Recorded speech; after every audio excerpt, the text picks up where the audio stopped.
Good morning. My name is Steve Mahan. I'm growing some heirloom and cider apples in New Jersey. I thought I'd like to make a quick video of what I'm doing here. I won't touch on everything. I got about 3 acres, 200 plus trees on different rootstocks. And I just want to go through real quickly what I'm doing. It's what I'm doing. Not saying it's 100% correct, but hopefully you find this enjoyable.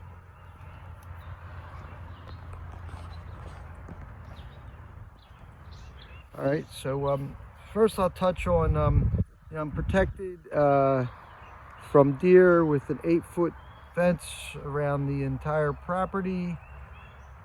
We have heavy white-tailed deer pressure here in southern New Jersey, and they would really inflict much damage on the apple trees if were left unprotected. So real quick, we'll walk through the orchard. I have a clover / fescue cover crop on the understory. I've been pleased with it. It seems to suppress a lot of other invasive weeds, and it's nice to look at. The blooms bring in a lot of pollinators. So it's been mowed once this year because it was about 2 feet high, and it was hindering my maintenance activities with the trees, walking through, just getting soaking wet every time. I'm still using a backpack sprayer this year because the trees are still small, to apply fungicides and other products to protect them. So real quick, I guess this first tree, like I said, I'm not going to go through every tree, but here we are. We got what's called smokehouse. This is its 2nd year. It's semi-dwarf rootstock. There are some fruit set this year, which I'm going to remove once I get a chance. So here we have, let's see, I can't remember everything I have here. This is a Franklin cider. I think I have about 10 of these trees. Very, very vigorous growing tree. Also semi-dwarf.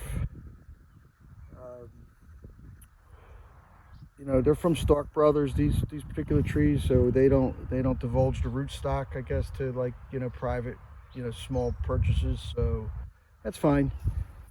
They have the patent on the Franklin cider right now, so there's other places to get them, but you'll pay a royalty. It's not that big of a deal. Okay, this guy is missing a tag, so I've been a little remiss in mapping out my different trees, so I have to do that. I have to get these tags off. Okay, we're still looking at Franklin cider trees, so they're very, very nice looking tree. 2nd year in the orchard.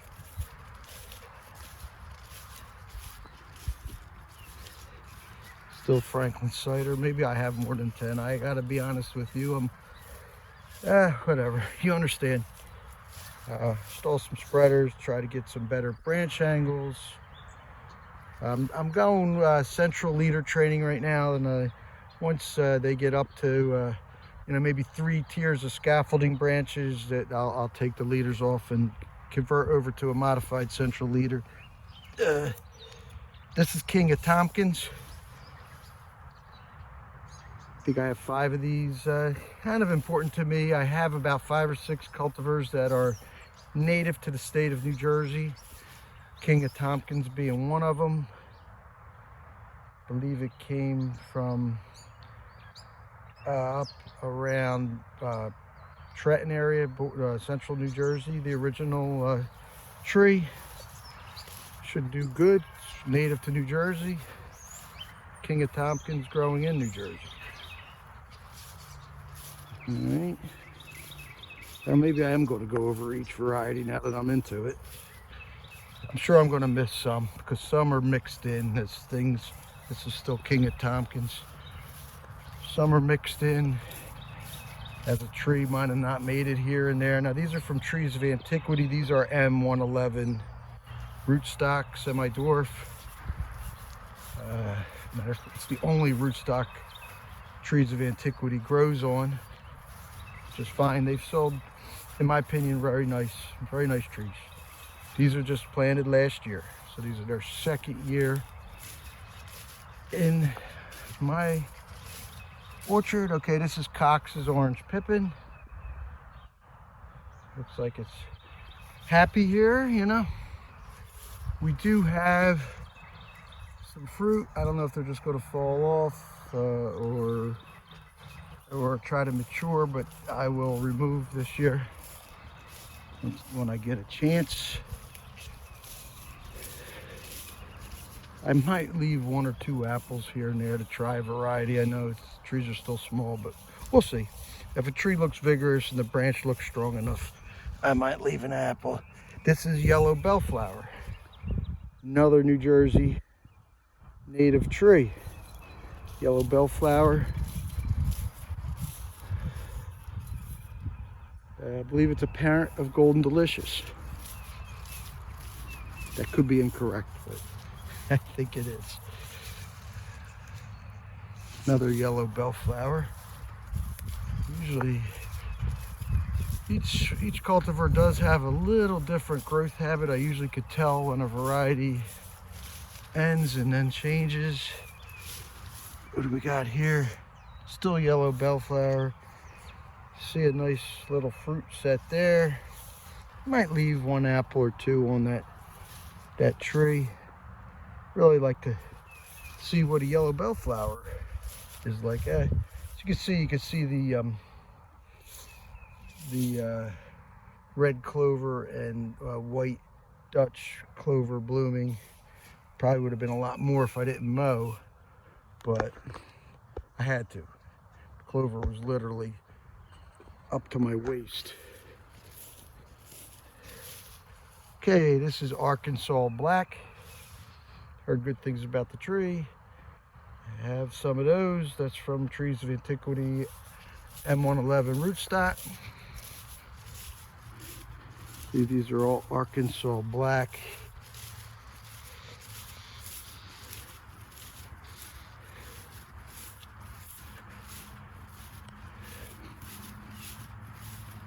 I've noticed the branch spreading. I try to do some wooden ones, some plastic ones, whatever I get my hands on. That's still Arkansas Black.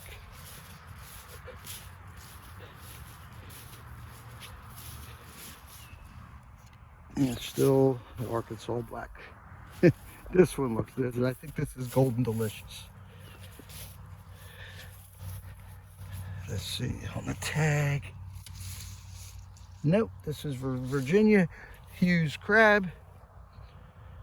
They had a huge bloom this year, as I guess crab apples are famous for. Nice little fruit set of little crab apples. Still have to come in and thin or remove. I'm not sure how much thinning is necessary with crab apples, but the trees are very young, and obviously I'm not leaving this amount of fruit on such young trees. And everything we're looking at is year 2 in my orchard. So the crab apples just put on a stunning bloom, and you know, very precocious, lots of fruit. It's going to be a good cider apple. Virginia Hughes, one of Thomas Jefferson's favorites for cider. Okay, this is definitely something. This is Ashmead's Kernel. Nice looking tree. This one has kind of a weird shape. Maybe it'll become an open center. If that's what it wants, that's fine.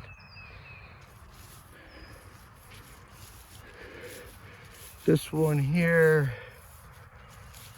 the top, I forget what, but I trimmed it pretty hard this year to try to start over, and it's given me some options. Pretty tree here. Okay, also Ashmead's Kernel. Nice example. Still ash meets kernel.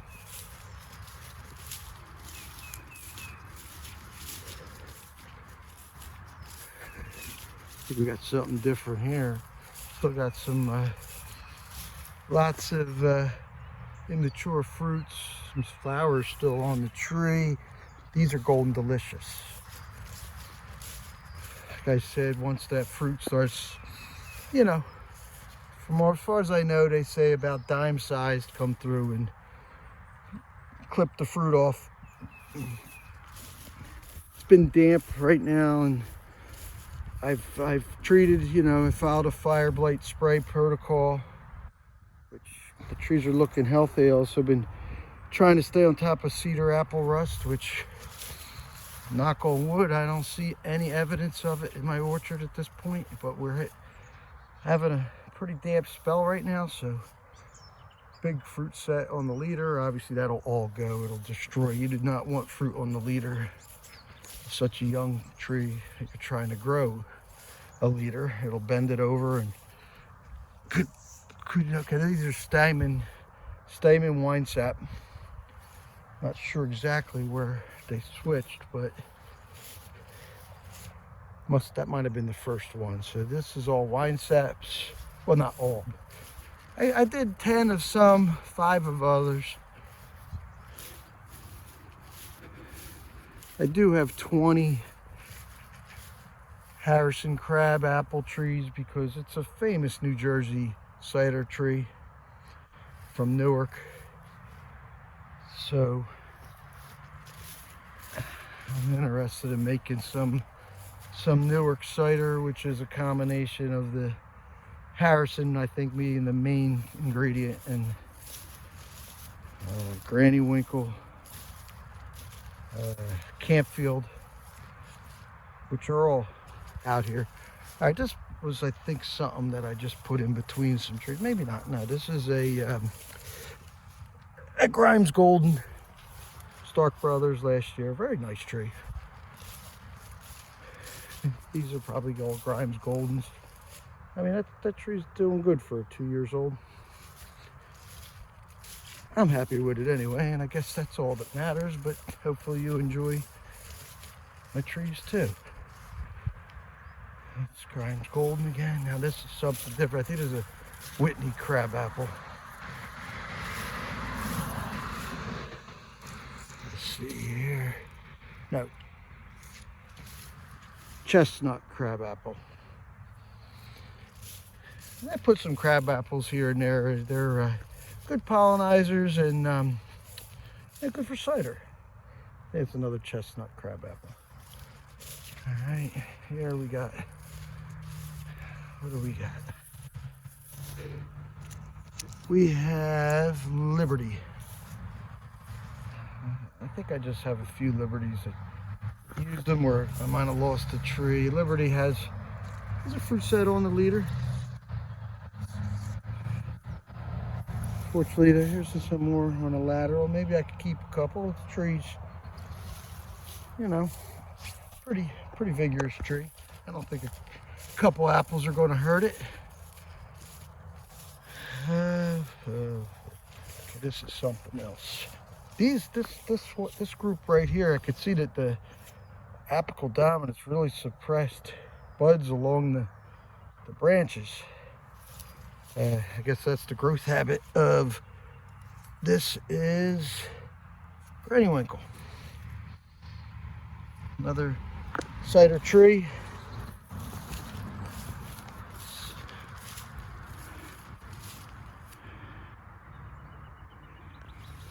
Neat story behind it. I believe it. There's an apple called a Povshan, but the Granny Winkle is named after a lady that was Granny Winkle Povshan. Or I don't know the whole story, but some people say this is actually the Povshan. I'm not 100% sure. Neat story. These are all the Granny Winkles. Like I said, you'll notice the vigorous growth on the branch ends and very bare wood. behind it. I don't know if that's a problem, but all the granny winkles look like that, so it must be their growth habit. Nothing I could really do about that. Here's, I believe we're looking at another granny winkle because of similar growth at the branch tips, very suppressed growth behind the terminal buds. Yep, still granny winkle. Looks like I went hog wild planting granny winkles. Alright, there must be 10 of them. Has to be. Okay, here's something new. What do we got here? No, it's not. It's still a granny winkle. What the heck did I do? Alright, this is a tree that I just picked up last year to fill a spot in. I think it's Cortland. Cortland apple. Looks fine. A lot of fruit on the leader. A little, get a chance once they get a little bigger and I could see every fruit. I'll come through with my little snips. Now here, I think we're looking at the Harrison crab. Yep, a Harrison cider apple. These are semi-dwarfs. M111s, I believe, or they might be M107s. As I say, I gotta get more, more organized with my record keeping. But like I said, this is a hobby. We work when we can, because I want to get the tags off. I know they need to come off. I've been making sure they've been loose, but I'm gonna get all messed up if I don't get map out this orchard. Okay, this was a tree died here, Harrison crab. It was so I just wanted to put something in. So that's a wine set. Can't stand bare spots. That's just me. I think we're still looking at the Harrisons, which I know I have 10 of those. It's a very nice tree. I've heard it was going to be a vigorous grower, and looks good. Let's see, a little rain gauge here. We had some rain yesterday. Yeah, quite a bit of rain. 0.75 inch, so 3/4 of an inch of rain. Supposed to get quite a bit this week. Hope I could sneak a fungicide in tomorrow morning, because then I got to work tomorrow night. So just trying to stay on top of the cedar rust right now, and because I noticed here's something going on here. It's like insect damage. But we're still looking at Harrisons. This was a very late planted tree, just to fill a spot in. I ordered late, came late. I'm pretty sure it's fine. It just it is a brown russet apple. This one's from Cummings Nursery. I think it's M107. No, that's a dwarf. That's like a G11, I believe. It'll get staked, and I just didn't get a chance to do it yet. I just wanted to get it in the ground because it came so late. Because I ordered late. Because I had a couple trees that didn't wake up from the winter time, and I wanted to fill the spots in. All right, this should be Campfield. Another ancient apple from New Jersey. Well, I say ancient for U.S. history. You know, it's grown as a cider apple in New Jersey, native to New Jersey. Got a few little fruitlets on the leader. They'll obviously be removed. This tree's pretty small, and plus you don't want them on your leader. Yes, that is Campfield cider apple. So these will be all Campfields. Some fruit set on the lateral, still pretty small size lateral, not able to support any fruit. So next year we'll probably have a pretty decent crop. Gotta figure out what to do with all the apples. I'm hoping to start, I've been making hard cider, and I'd like to start a small micro cidery, It's a complicated process to get licensed and everything, but anything you want to do, if you really want to do it, can be done.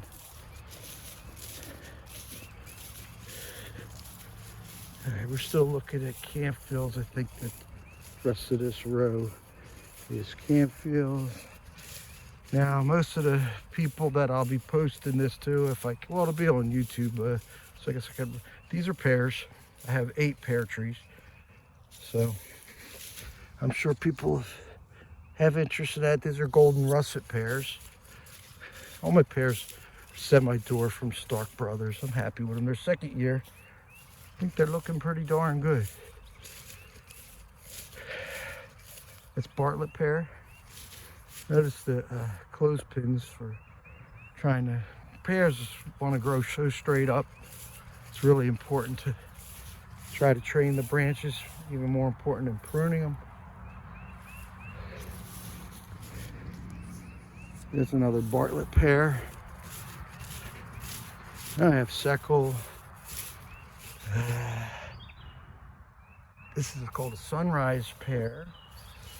I only planted 8 pear trees. I know they're a little cantankerous to grow, very susceptible to fire blight, which these trees had fire blight protocol. So I don't see any signs of it. So it's another sunrise pear.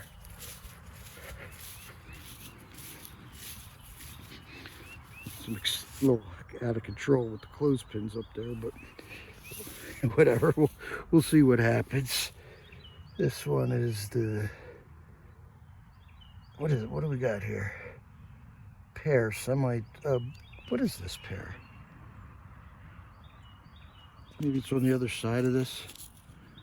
How come the label, oh, Seckel. There it is, it's right there. Seckel. So then these would be Seckel. I'll tell you, Len, I planted these things last year. They were literally just whips, twigs. So don't get nervous. You buy from a nursery and it's just a twig. I'm finding I like them better. These are all twigs this year. Some had misshapen branches I removed because I still have to come through. And once we get some drier weather and start pinching off some low growth, and these trees, this section of the orchard was all this year, planted like in late February. This is a row of Harrisons again. I'm gonna have Harrisons coming out of my ears, I think. But now this was a, I don't know, I messed up and got some rye. It was like some annual rye, but it wasn't what I expected, but it's fine. But I did seed the white and red clover this early spring, and that's all germinating nicely, and that will definitely fill in well, because it did on the older section of my orchard. So okay, well, this whole row, I'm sure, because I did 8 of each variety because of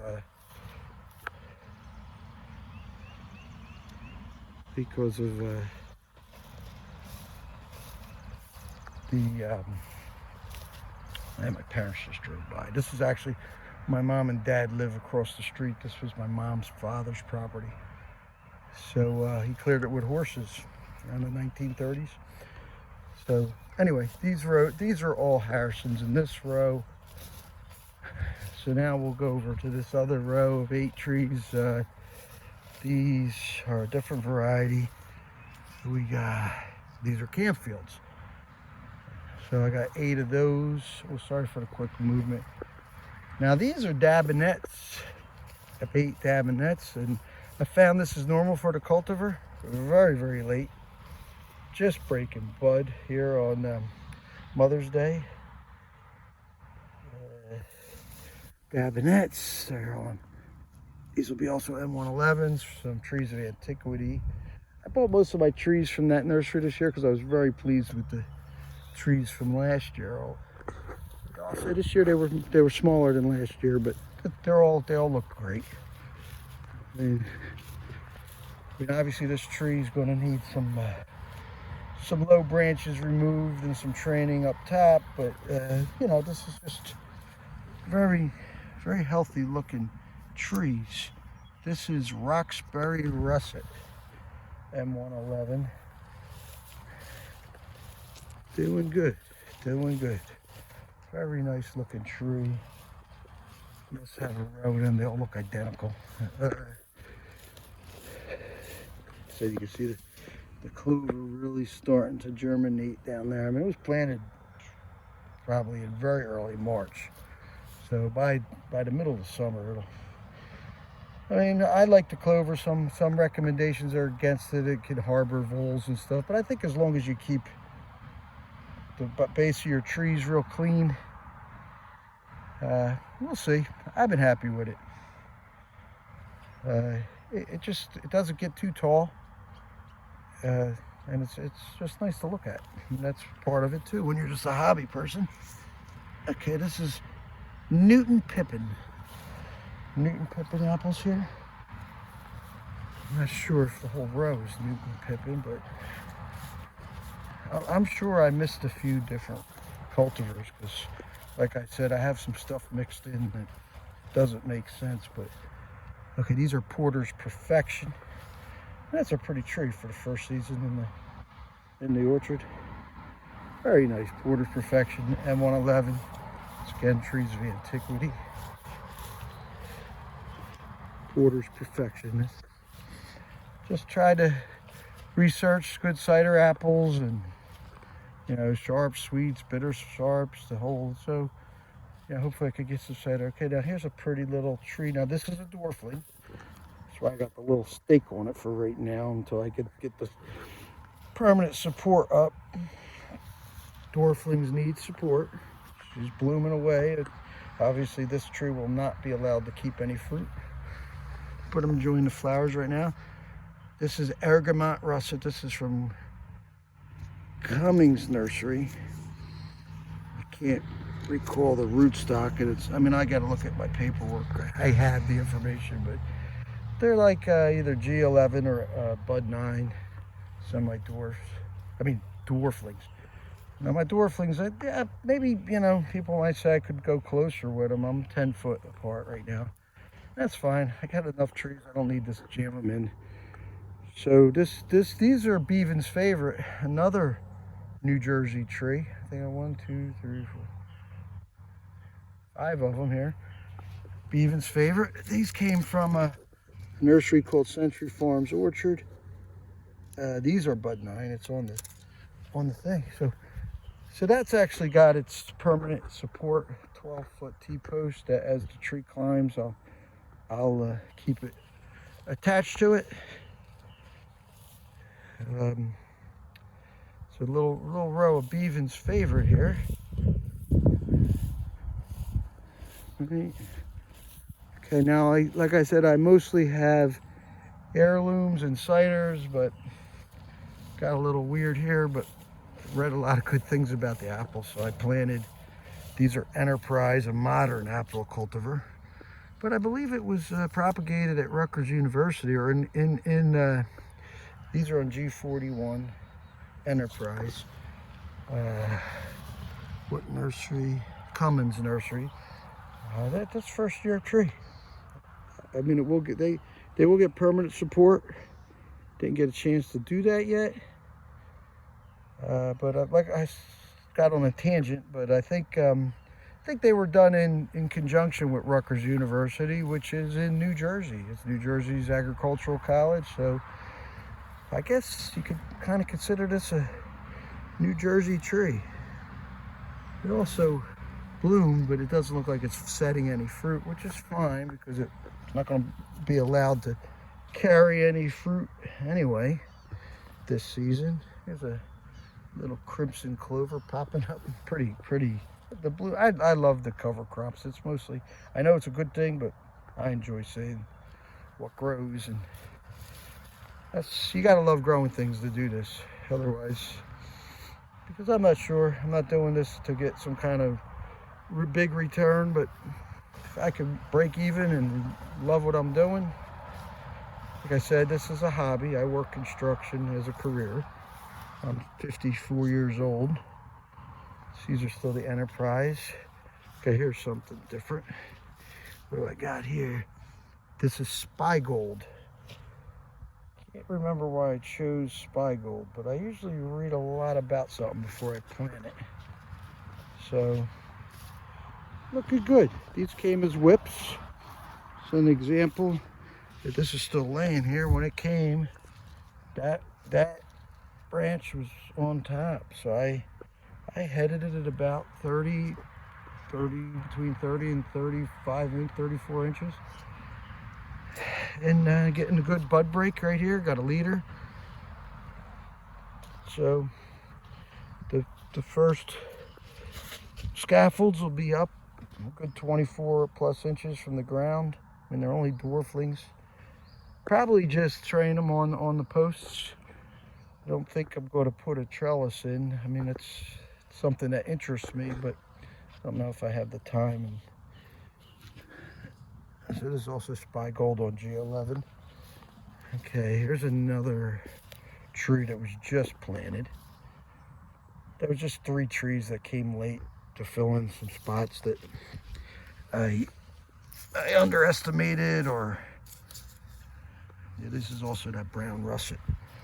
So there's 2 there, 2 brown russets. To finish this row, I have a very pretty little tree. Made one of the bloom this year, first year in the orchard.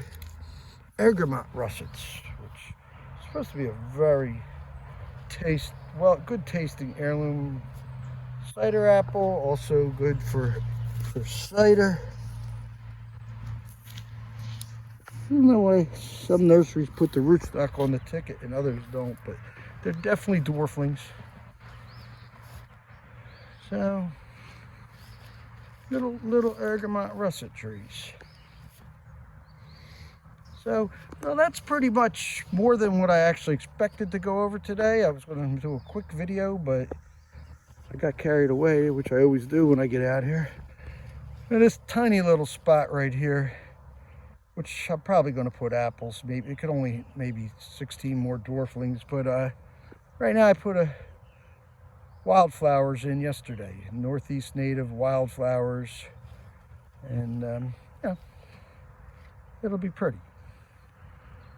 So, all right, here's my overview of the whole property. A couple old barns on the property that I just recently restored that were, my grandfather's. That building predated my grandfather owning the property. He was here when he bought it in the 1930s. I don't know how old it is. Block building. I was told it was used as a gas station at one time. Don't know. All right, everybody, have a great Mother's Day, and hopefully you enjoy my longer than I expected video of my little heirloom / cider apple orchard. Thank you.